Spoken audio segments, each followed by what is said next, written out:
حدیث نمبر 28 عن أبي ذر رضي الله عنه قال لي رسول الله صلى الله عليه وسلم اتق الله حيثما كنت وأتبع السيئة الحسنة تمحها وخالق الناس بخلق حسن۔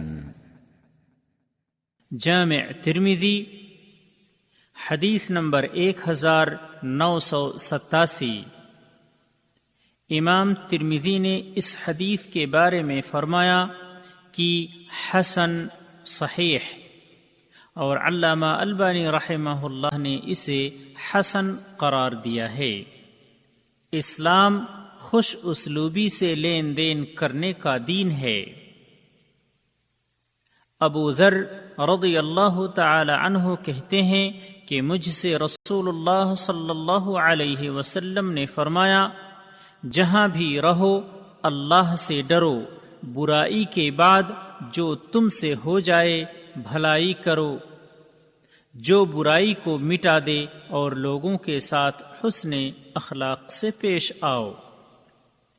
فوائد۔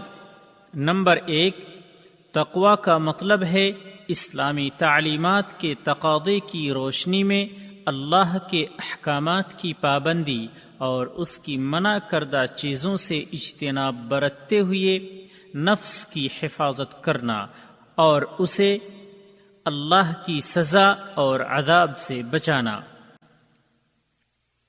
نمبر 2، جو اخلاق عقل و شرع کے اعتبار سے حسین سمجھا جائے حقیقت میں وہی اخلاق حسنہ ہے، اور اس کی پہچان ہے لوگوں کو تکلیف نہ پہنچانا، بخشش و نوازش میں سرگرم رہنا اور پریشانی کی حالت میں صابر و شاکر رہنا۔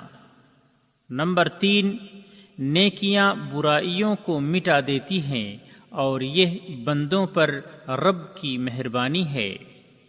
نمبر 4، اسلام زندگی کے ہر میدان میں، چاہے وہ دعوتی ہو یا تربیتی، تعلیمی ہو یا خاندانی یا معاشرتی، یا چاہے اقتصادی ہو یا سیاسی، لوگوں سے خوش اسلوبی کے ساتھ تعامل کی دعوت دیتا ہے۔